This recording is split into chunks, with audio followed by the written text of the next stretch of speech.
about to happen.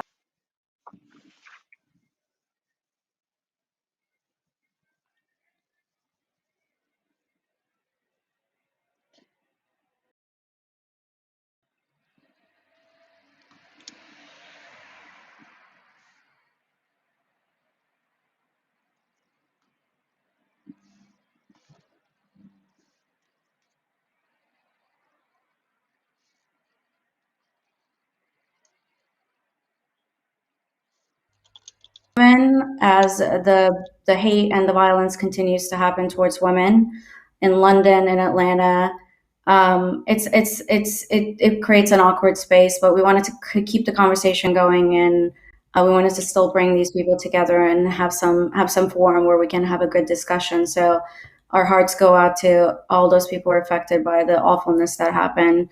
And hopefully everyone's trying to keep safe and sane around these times. And with that, I will pass the mic to my co-pilot, co-host, Andrea, to introduce herself. Thank you, Noor, and thank you for taking a moment to say those words. I think it's so important to acknowledge what's happening around the world. It's a balance we must keep between, you know, a state of celebration and positivity and staying focused on solutions versus acknowledging what's happening around us. So thank you for that. And thank you for putting us together to organize this discussion. My name is Andrea Magdalena. I'm the founder of shesaid.so. We are a global community of women and gender minorities in the music business and allies. More recently, allies are very important to us. We do all sorts of things, including mentoring programs, but most importantly, we have a community of people who work together towards a united front, which is to bring equal opportunity to everyone in the music business. And I'm really honored to be here co-hosting with Noor today. We have an incredible array of speakers joining us today. So on that note, without further ado, I'll pass over the mic to them to introduce themselves. First off, we have Thames. Hey, my name is Thames. I'm a singer, songwriter, a producer, recording artist. I sing and write music for a living, and I'm very, very happy to be here and blessed. I think it's definitely important to have these conversations about women in the industry, and yeah, I'm really, really excited. Thank you, Thames. It's so nice to have you here.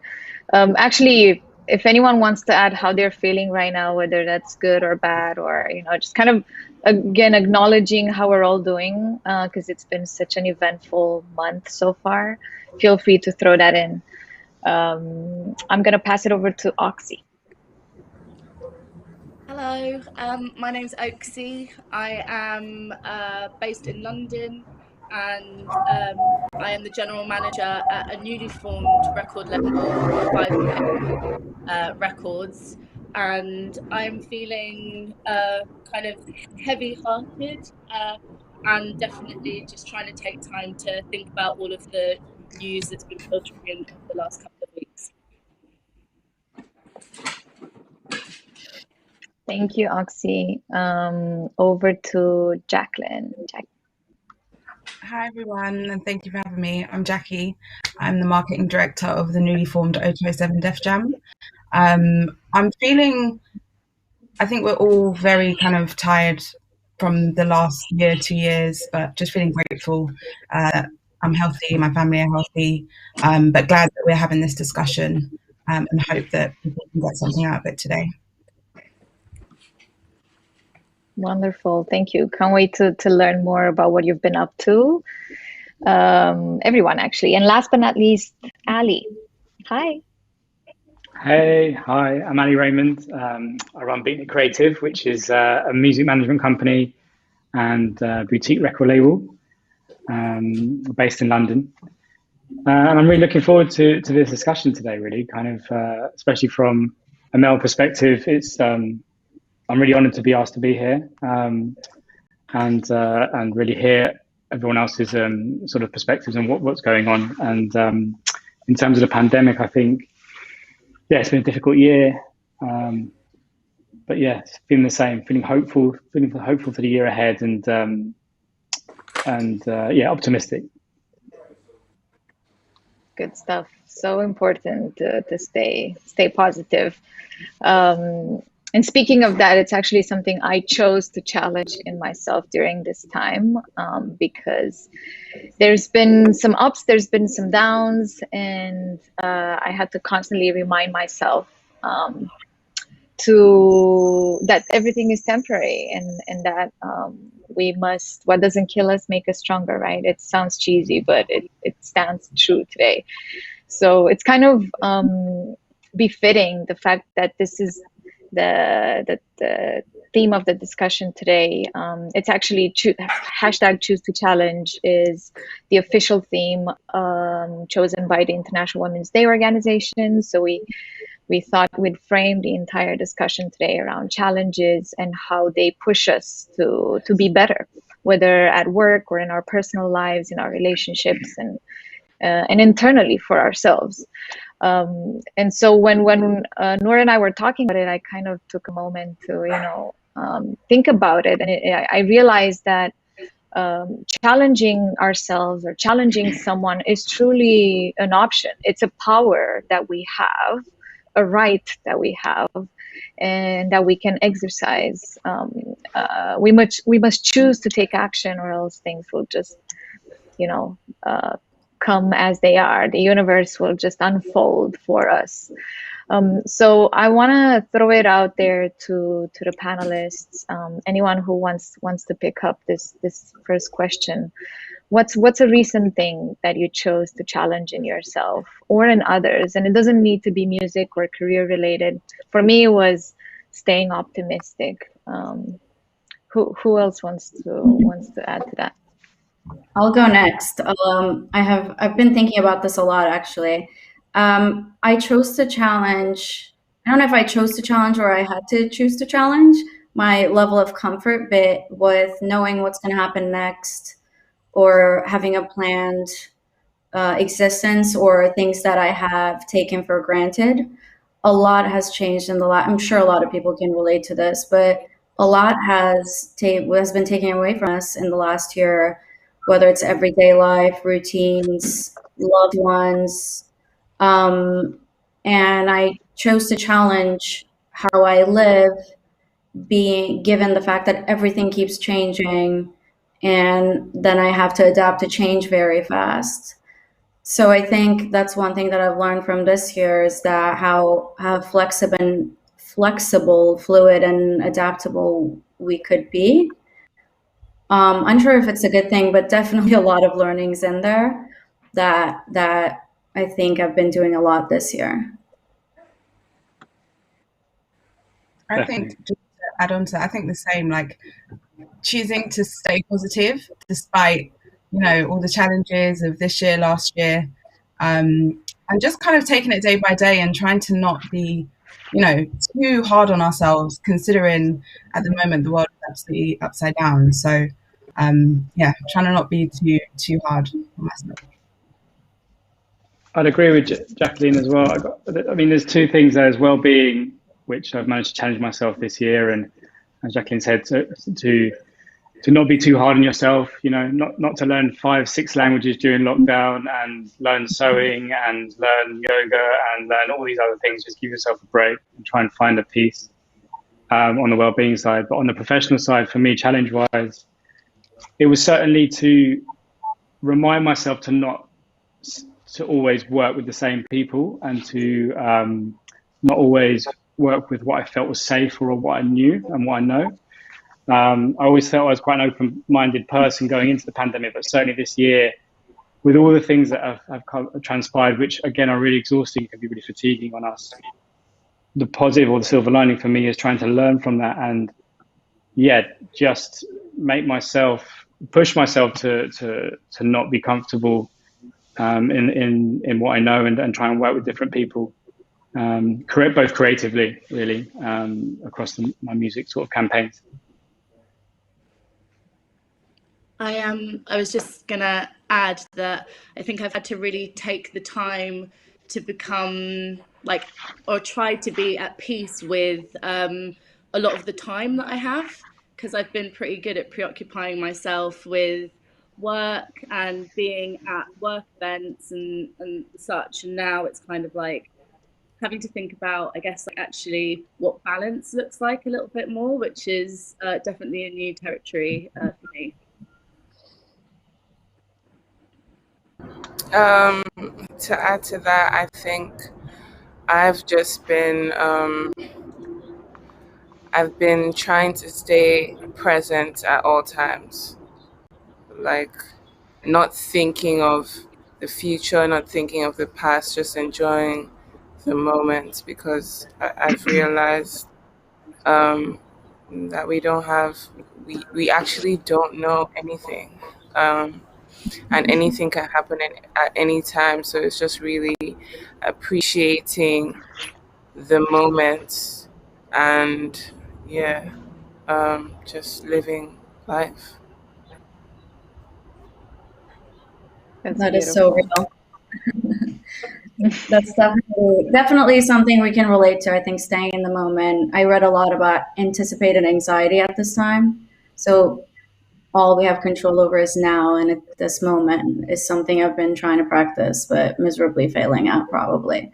Um, we've talked about, even before when we were, Andrea and I were talking about the panel, we talked about topics and what we want to talk about, and we started talking about how being asked about being a woman in dot dot dot, whether it's music or whatever else, is exhausting and kind of counterproductive to the discussion, because it's your experience as the human, the individual you are, and not necessarily just because you're a woman that we're curious about your perspective.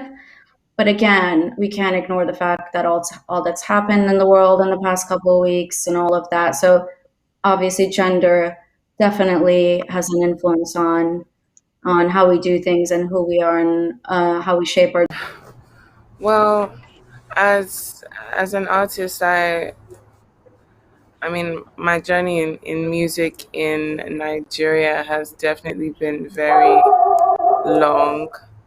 Um, I'm sorry. Um, Some doggos are having a conversation.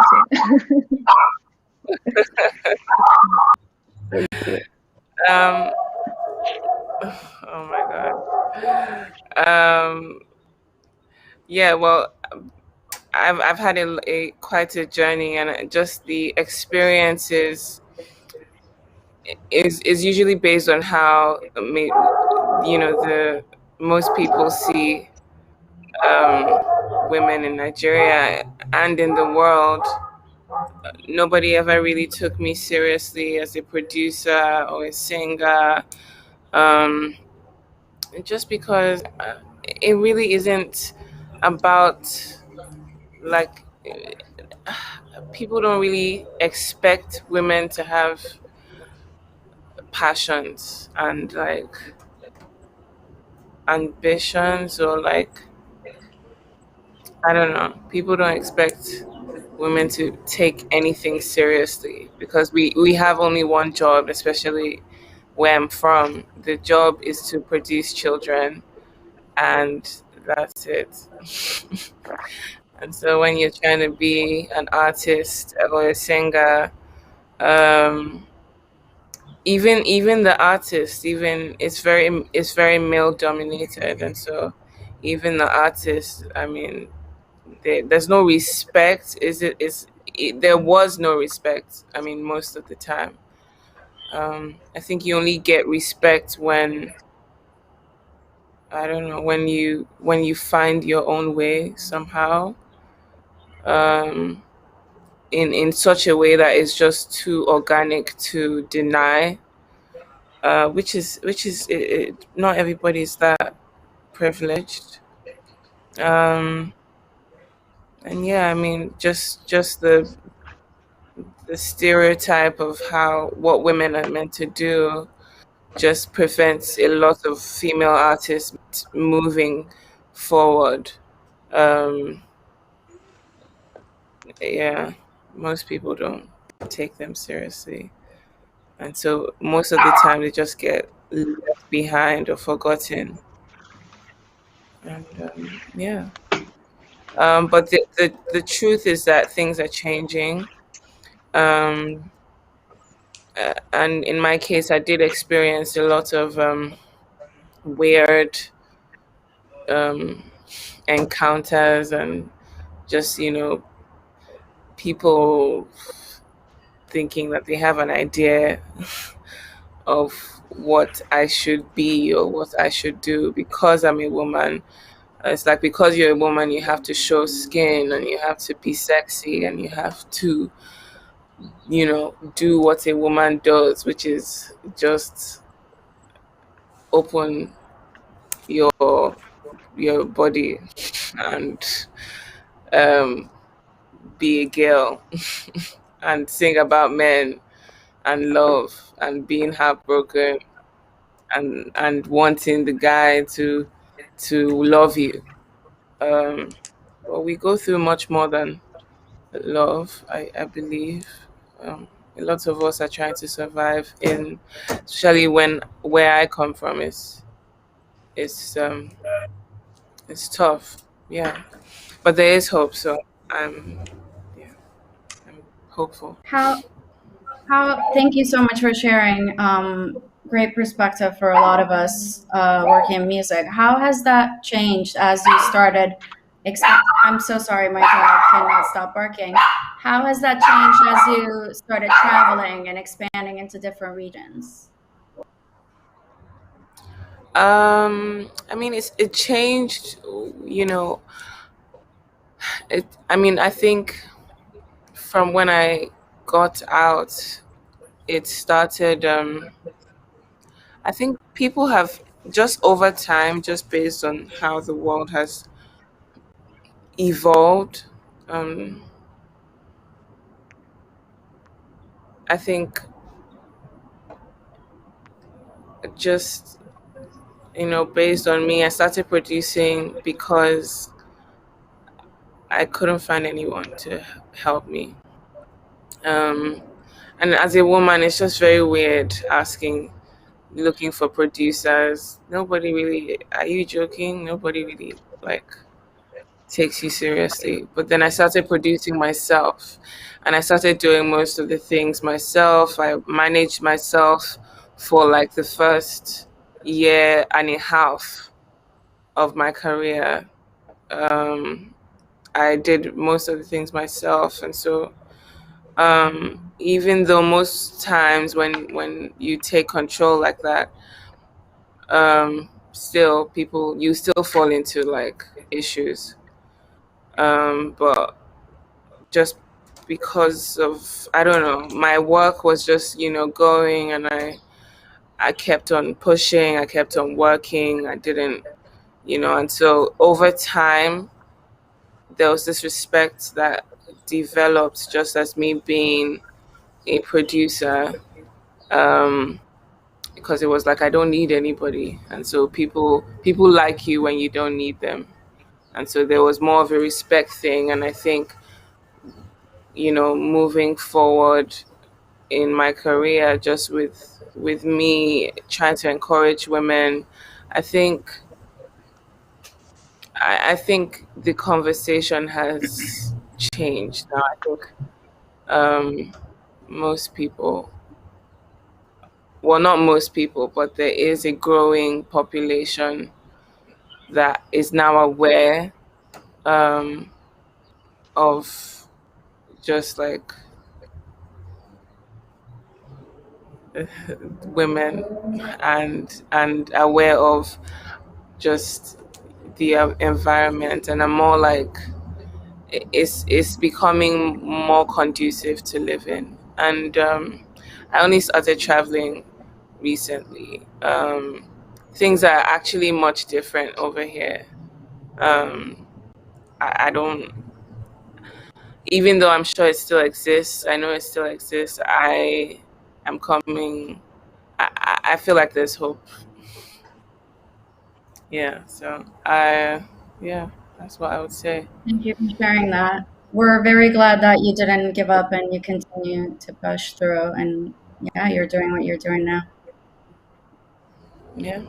I think there's a legacy of that, not just in the world, but in the music industry, where women are expected to work harder to get to the same level or get to the same pay as their male counterparts. And I really, that's kind of one of the reasons She Said So exists, to pave a different lane for new generations to come. And we're already seeing so much progress in the past, 5+, almost 10 years, where this conversation is really shifting. Alas, we still need to have it. We still need to keep pushing. I think Bjork said something along the lines of, a woman having to work like 10 times harder to get to the same, to receive the same level of respect as their male counterpart. But as I said, things are changing, as Tem said as well. There is hope. There is a new path forward, and we're already seeing it in all sorts of pockets of the music industry. And with that, I want to take it over to Jackie to tell us about her experience running such an iconic brand in music, which is Def Jam, coming to the UK and running it with a team of virtually all women, and of course, together with the twins, Alec and Alex. Tell us more about that, Jackie. How's it going? It's going really well. I mean, we were a label that was essentially born in lockdown. I think it was something that no one really foresaw. I think we all remember the time where we were told, oh, we'll be home for 2 weeks and then we'll see you in 2 weeks, and that 2 weeks didn't end.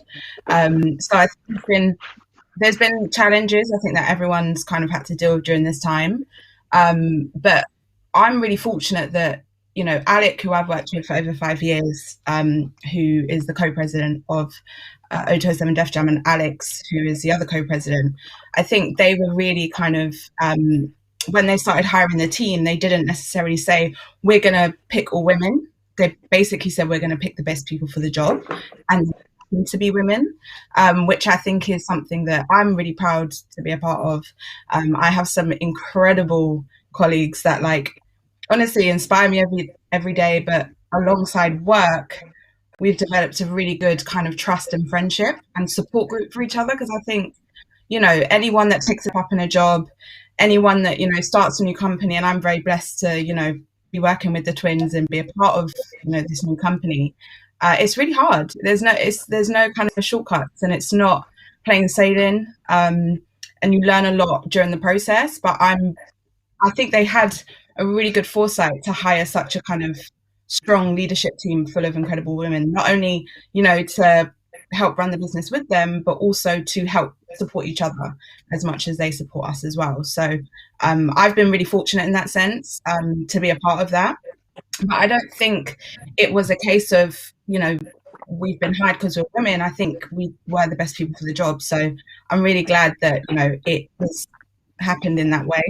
I think in the past, I definitely, in, previous experiences, to your kind of first question, I've not felt like being a woman holds me back. I've always thought it was a massive power to be a woman, but I definitely have always felt like I have to work my absolute hardest just to stay somewhere, whether that be, a job, whatever it might be, just to stay and just to prove that I'm worthy of this job. And I think that's something, to the point about what you said with She Said So, and why it was set up. I think that kind of feeling of always having to go the extra mile, to really prove why you're worthy. I don't know whether that's something that, women have more, maybe men have it too, but in my experience of, having loads of female executive friends, I do think it's something that is a lot more prevalent in women. And I'd like to see that change, and for us to feel like we are worthy of these positions, and we don't have to you know, we're always going to work hard, but we don't have to feel like, you know, it could go at any second if we don't work double as hard.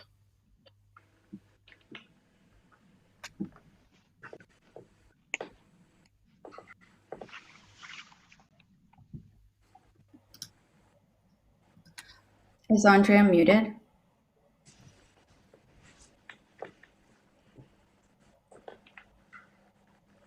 No.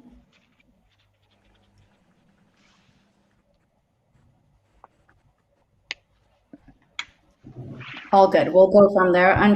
Are you back, Andrea?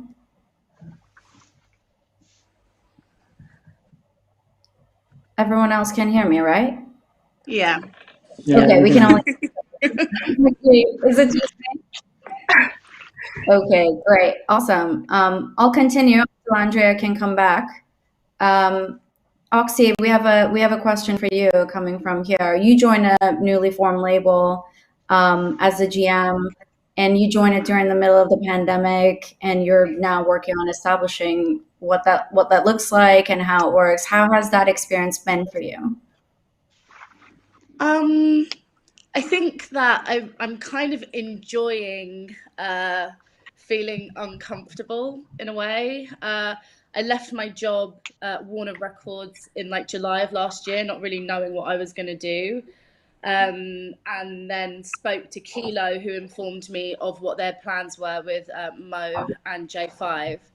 And I was really excited about it because I think we were just kind of united in our desire to challenge really what we'd seen, or at least definitely what I'd seen in the corporate side of working in music, and making a space for artists and for our kind of future employees that was going to be somewhere that's like incredibly open, and hopefully just like deconstructs a lot of the difficulties that I think that we've all, you know, in our various ways had to confront. So that's really making it like a safe space for ideas, an equal space for ideas and learning, and you know, not pretending that we know it all, because we really fucking don't. So yeah, it's been really interesting. I think I maybe underestimated how difficult it might be to try and ensure that the team is like fully motivated and engaged, and trying to do that through Zoom is difficult, but we are definitely trying our best at the moment.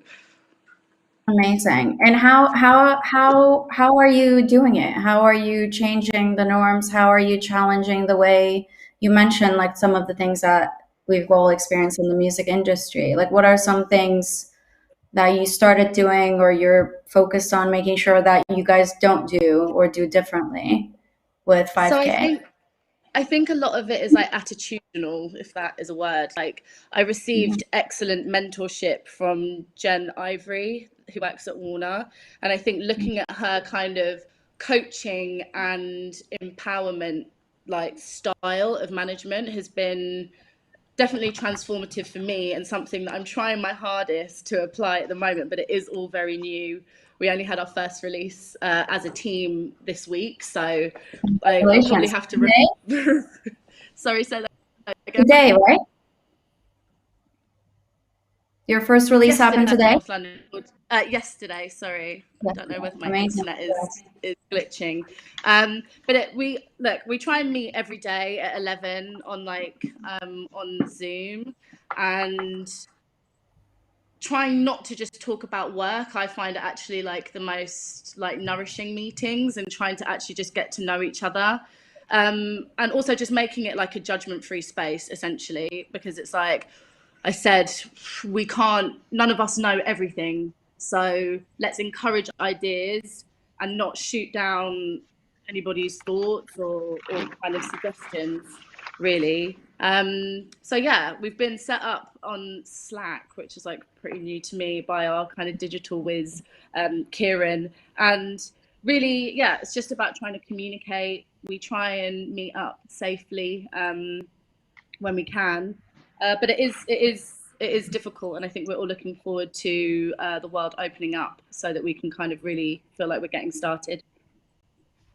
Amazing. We're excited to see your work more and more, and congrats on the first release. It's so exciting. Thank you. Andrea, do we have you back? I hope so. Can you guys hear me? Yes. Yeah. Yeah. Welcome Yay. back. Sorry about that. I think it's my AirPods giving me problems. Happens. Do you want to, should I give the Cool. mic to you?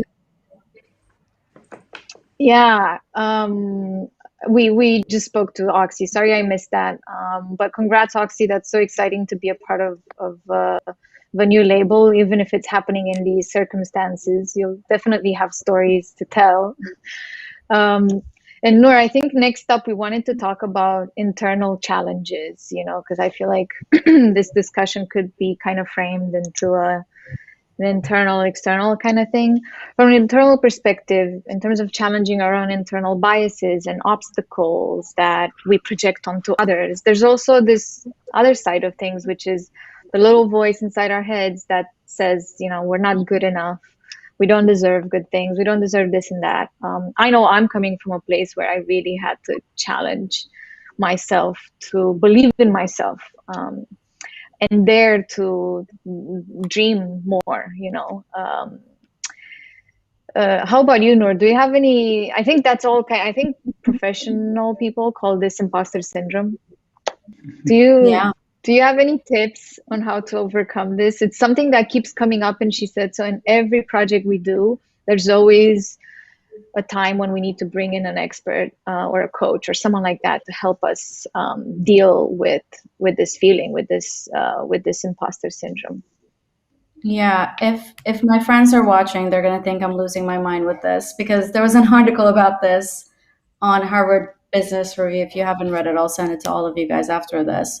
But it introduced a very interesting perspective on imposter syndrome, which is something that I think I've seen all my close, mostly female friends, dealing with. It's basically imposter syndrome. If you've never heard about it, it's about like doubting your ability, or like feeling like you're being a fraud, which is awful, and it's not a good feeling to have at the workplace. But long story short, the article was introducing a different perspective, which is not necessarily about the individuals feeling that way, but it's about the system or the workplace that make people that way and fostering this culture, for individuals, creating an environment instead of welcoming a variety of leadership styles or a variety of work styles.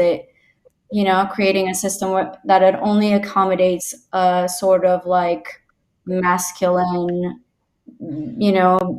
Eurocentric workplace. So it really was interesting to me. So it was about fixing the bias part and not the people part. Because when reflecting, I've had so many moments like this, and like I said, so many women around me who are brilliant, like the smartest people I know, with the best perspective, with the best experience and the competence to always doubting themselves when they're in the room for one reason to the other. So I'm like, okay, no, like it's not about talking to your therapist, but it's about what can we do in our communities, in our environments, like Oxy just said. Like we're trying to change the culture, change the attitude, change the environment, change the system, which I have so much respect for because it's so important. So that's my new approach to imposter syndrome. It's like it's not about me; it's about the context that we all try to exist in. I'm curious to hear other thoughts from this panel. Is it relatable? How do you see this? Yeah, I mean, from my perspective, I mean, when I walked into the music industry, I felt like I had to be someone else, and I felt like I had to create this kind of smoke and mirrors about me, right? Especially as a manager, you have to be seen as you know everything, you're bigger than life. But it's really, really amazing to hear this conversation because of today, because like some of the panel have said, surrounding yourself, I think, well, from my perspective, surrounding yourself with other managers, both female and male, is really, really important to give you that perspective. And also to celebrate the fact that you don't know everything and you don't have the answer to everything, and that's okay. And sort of creating this working environment of being able to put your hand up and ask questions and not feel like you're less of a manager or less of a music creative. So I think that's really important. I think, yeah, surrounding yourselves with with other like-minded people, so you can really get that perspective. Because otherwise, you can get lost in your own head, and that's something that I certainly have been doing. But certainly in the last year, more than anything, is meeting a lot more managers, but especially female managers and managers from a band background, just to understand and just celebrate that that sort of being collective mentality. And I think if more people can do that, that's going to really help not only yourself, but also just the greater cause. Definitely. Any other perspective from the ladies? Just to back up what you said, Ali, I think it's 100% true. Like, I'm pretty close to Oakley and quite a few other people that I've worked with previously or work with now, and I think, like, I spend hours on the phone speaking to different people, just different perspectives. Like, if I'm going through something, if I'm not sure on a decision or whatever it might be, I spend hours speaking to people that I know and trust, but also making sure I'm getting different perspectives as well. And I think in terms of imposter syndrome, like, I'm sure we all have it, and I definitely experienced it. And I think, like what with Oaksy and Ali were saying, like, knowing that you don't know everything, but having people around you that even if they don't know the answer, they may know someone that knows the answer, or you figure it out together. And that kind of balance of people from different backgrounds, different genders, all of that is really, really important. Because if it's not, myself calling Shah and who works with me, I might call Wretch and get his incredible perspective on something that, he's had such an incredible and has such an incredible artist career, and he may give me, the perspective I needed that day, or Twin or whoever. So, but I think it's also important, like, to have a support system of friends that, either do a similar thing to you or work in the industry, like you said, Ali, in terms of the other managers you connect with, because there are days that it's going to be really hard and you just need to, like, call a friend and get, some support. So I think that's really important as well. Yeah, 100%. That's so good. Two pieces of advice that, like, it's super simple and basic, but that's helped me in the music industry and pretty much everywhere. One is it's not you, it's them. Especially at the beginning of your career, I think you're used to being ignored a lot or just getting a lot of no's. And that might make you feel that you're not good enough, or what's wrong with me, or whatever. Typically, it's because of something to do with the other end. They're too busy, something's happened. It continues to happen as you progress in your career as well. And just keeping that in mind, in the back of your mind at all times, and not taking things personally, is a lifesaver, emotionally speaking, especially. And then the second one was, be nice to people, because you never know when this intern is going to end up being the VP of a company, and it's just a good practice overall. And we know that working in music, things can get stressful. Tension is high, competition is high, and being nice at all times is going to save all of us a lot of headaches and unnecessary drama. And just going back to the original idea of, I like what Ali mentioned earlier about having to come into a room and presenting yourself as bigger than life, or just kind of wearing a mask to adapt yourself to the room. It's really made me think about another big thing that is important to us at shesaid. It's probably the most important thing, this idea of intersectionality. It also goes back to what Noor was saying at the beginning about this conversation, and not just this conversation today, but the conversation about diversity and inclusion in general in the music industry. Goes back to intersectionality. We are all unique human beings because of the different things that make up who we are, that we cannot change, things about our identity. We cannot change our sex, although we can identify with other genders. We cannot change, the environment we were born in, our childhood, and so on. And all of these little things make up who we are, make up our identity. And it's so important to keep that in mind when speaking about diversity and inclusion, because it's easy to label all women as having the same experience, or all Black women having the same experience. Of course, there is a shared experience, but ultimately it's about who we are and our true full selves. Which brings me to my next question for Ali, who works with an artist who is not afraid to expose her full self, talking about Arlo Parks. She's not held by any boundaries of music genres. She really brings her full self lyrically, and I think personally too, I can sense a huge deal of, personal intimacy in her music. And every time I hear her speak, we actually had a chat a few months ago on our channels for our community. How is it to work with an artist like that, who's not bound by genres, Ali? How do you support her? Yeah, I mean, it's pretty incredible, really.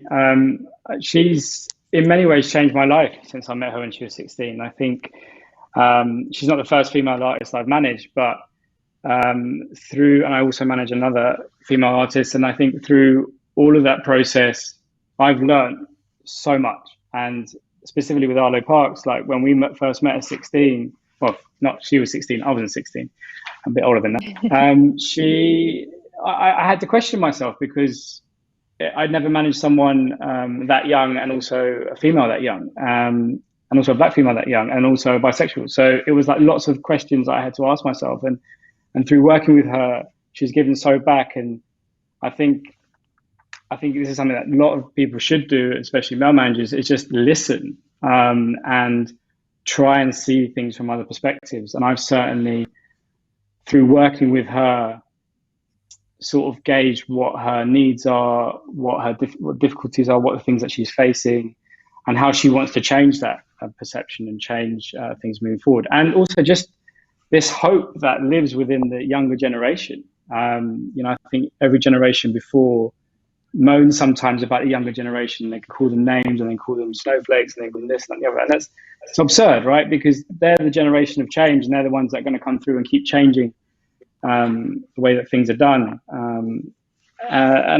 it's exactly through her profile now she's doing that. So how do I support her? I suppose, yeah, again, it's really kind of down to, she really steers the ship, and me sort of listening to and understanding where we're going to go next. I think it's also informed me how I behave as a manager and how I work. And actually, Andrea, bringing up your point about being nice to people, right? Because there is a toxic masculinity within the music industry, and there always has been, and we're slowly trying to erase that. But fundamentally, when I started working as a young manager and an inexperienced manager, I felt that I had to have a huge bravado. I felt like, oh, that was just the way. You were just angry. You were just aggressive. And this way of working didn't suit my personality, but I felt that was how the thing's done. And actually working with artists and working with the likes of Arlo Parks, you really get a sense of it. Just be a nice person, just be a nice human. And if we can all work in that way, then we can dismantle all these stereotypes that I think we all know about. Yeah, I think that's answered the question. Yeah, no, for sure. And I'm happy that you raised such an important point about listening, because a lot of the conflict that's surrounding us is because we cannot understand the other person, and that automatically puts people on the defense line. And so taking a step back, taking a deep breath to listen, truly listen to the other perspective, I think is a good first step towards being allies to each other. If we don't come from a shared experience, we can, be allies, supporters, friends, whatever word, everyone wants to choose. And on that note, I want to throw it out to the panelists as well. And thank you, Ali, for being such a good ally, by the way, not just as a manager, but in the industry overall. I mean, there's not much to think. I'm actually just learning more and more each day, to be honest. And I think it's really been amazing to be sat on this panel, listening to everyone's shared experiences. Because I wish certainly, I can't speak for the whole male industry, but I wish a lot more people would sit and listen and challenge their own perceptions, and challenge their own behaviors, and coming back to what you said earlier, but challenge how you work and being comfortable in who you work with. Being open to working with new people is really important as well. Yeah, you're absolutely right. And I know we're almost at time and we want to get some questions from the audience, but before we do that, I want to throw a question out to the panelists about allyship, and people standing up for others, whether it's men standing up for women, white people standing up for Black people, and so on. Have you seen any moments like this of real allyship, especially in light of recent events uncovering a lot of racism, a lot of homophobia, and so on, violence against women, as we've sadly recently witnessed in the UK, in Atlanta, and so on. In the music business, have you seen any moments of allyship that inspired you, that gave you that much needed optimism about things getting better in the future? Want to get inspired with some positive stuff.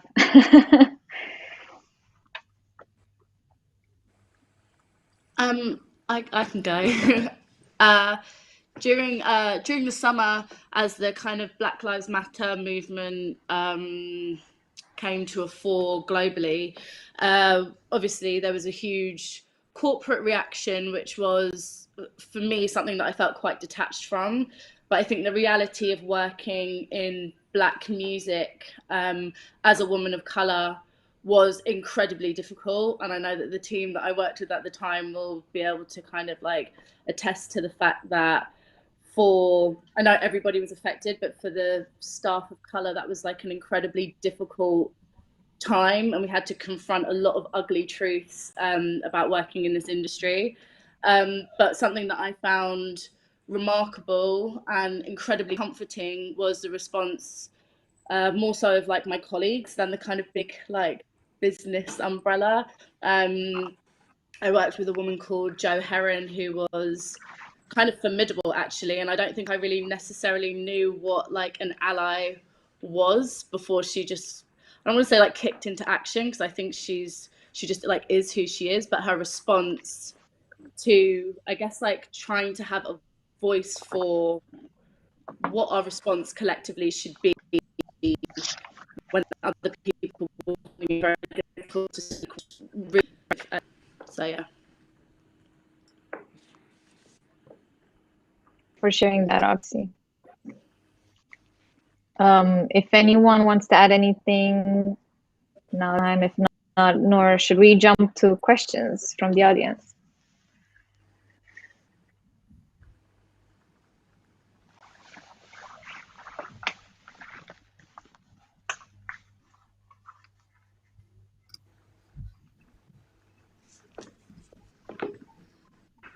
I can't actually hear. I can't hear you, no. Okay, I thought it's just me. Okay. Yeah, we can hear you now. Okay, awesome. I muted myself and was talking to myself for most of the time. I was saying, we didn't tell people that we can take questions. So if you have any, drop it in the chat somewhere here. What I was going to say is on allyship. I think because we were so closed up for the last year, everything's on the internet, so everything's much more visible. I had the example of, I'm from Turkey, born and raised, and there's a lot of violence towards women in Turkey, just terms I can super relate to your experience in Nigeria. And there's a lot of violence against women that was being posted on Instagram by different people. There was, black and white pictures and all of that. And I've had a lot of my friends and colleagues hitting me up and being curious, might not be the right word, but supportive. I didn't know this was the case. How are you doing? Is your family okay? Which is like very sadly an everyday occurrence for my country and my culture. But it came to the forefront with everyone being online, and then people showing support, care, and asking questions more than anything. I think educating ourselves is the best thing we can do in general on these different experiences. So that was a really you know, something good that came out of something very negative that I wanted to share. And we're getting questions. I'll read the question. Crystal Sarah, how can artists balance honesty in their creativity with the increasingly fast-paced environment of the industry? Encouraged to constantly be dropping singles and content. Any perspective? Okay. Go ahead, Thomas. Okay. I would say to live in the moment and not think about anything else. It's very hard to do, but once you live in the moment, you start seeing things from a wider perspective. And the truth is, when you start, there's actually nobody with you. When you start, there's actually just you. And so what happens is that you become someone, or you grow into, who you are, and then instead of relying on what's within, you start relying on the outside, which which is what makes people, or what makes artists kind of lose their honesty in a way. I think when you live in the moment, you're not afraid to make mistakes. You're not afraid to be who you are. And because your mistakes make you better, even though people might say otherwise. But if you are coming from a place of true and pure intent, then you shouldn't even be thinking about anything that you're doing. Till now, that's how I've been living my life. And I mean, I've just been, I've been going places and doing different things, but I keep, if I'm singing about something, I don't think about, oh, what would the audience want to listen to. I think about how I feel right now in this particular moment, and I release it into a song.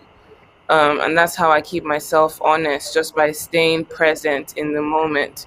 Because once you start thinking of other people's opinions, and then you lose yourself altogether. Because what is a human opinion? What what I mean, they're your fans, yes, but what does that have to do with anything that you produce? They're not inside you. They don't know your mind. They don't have like, you are you. You've been you. So how would you change on someone else's statement? And they haven't even sorted out their lives most of the time. Nobody knows anything. And so, if you stay worried about the external environment in terms of who you are, and you use that, you change from looking within to looking on the outside for progress and for growth, you get stunted.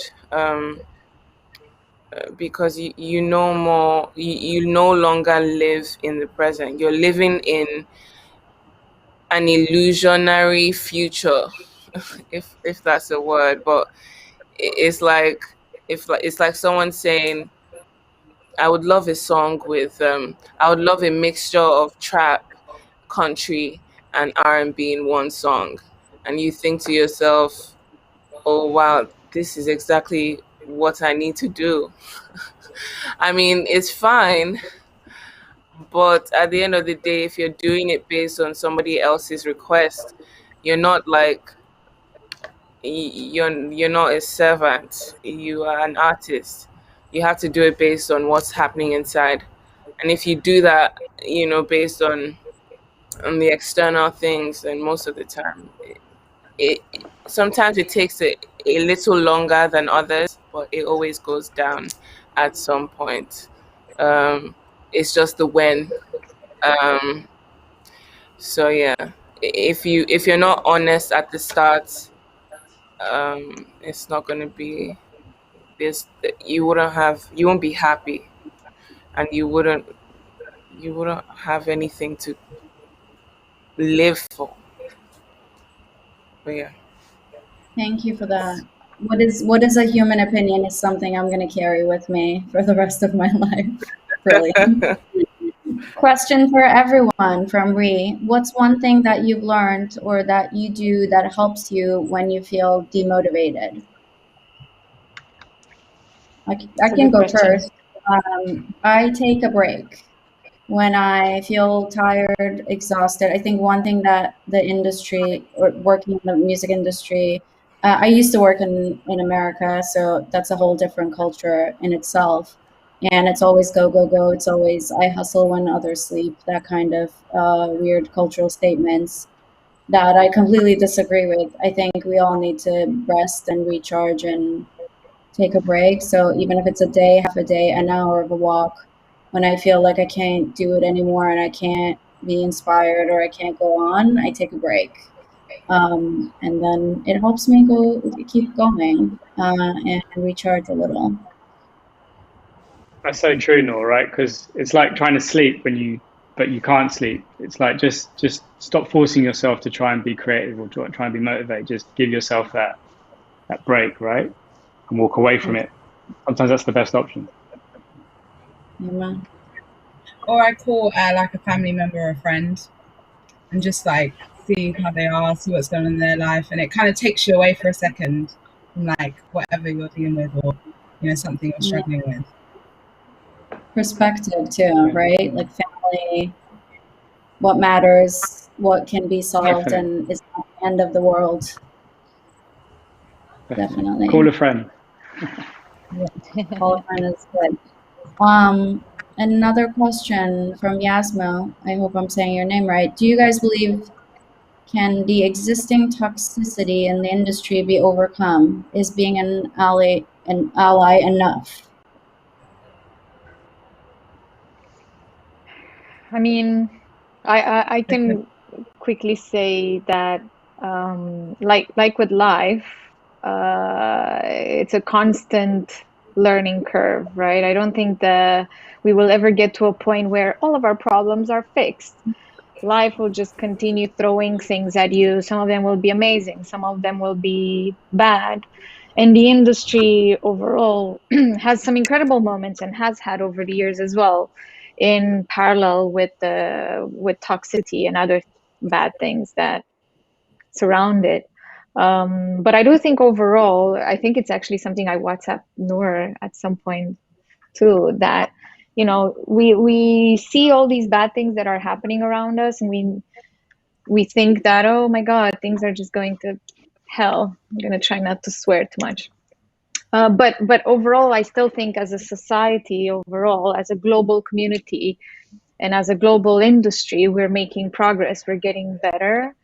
Sometimes it's 2 steps forward, 1 step back. Sometimes it's 1 step forward, 2 steps back, and so on, as times are changing. And that's why we need to continue pushing, need to continue choosing to challenge, continue having these conversations, and spreading the good word, and overall continue evolving from that perspective as a community. Any other perspectives? We're going a bit over time, so I think we should wrap at this point, if that's okay for everyone. Thank you everyone so much for attending. This was a great conversation. Wish we could be here for another hour to keep it going, but we only have this much time. Any final words that anyone wants to add? Thank Just you. thanks for having me. Thank you. Thank you so much for allowing me to be here. I think this was really great, and I'm glad that we had this conversation. Thank you so much, Likewise. Thames, Jackie, Oxy. Thank you so much, and Andrea, my co-pilot. Thank you, everyone. We should do this often. I know. Definitely. Yeah. No. At some point in person. With some cocktails. And thanks everyone who we can't see or we don't know who tuned in, but thank you everyone for tuning in. Hopefully it was an inspiring and exciting conversation. Have a good one, everyone. Thank you all. Thank Lots you. of love. Bye.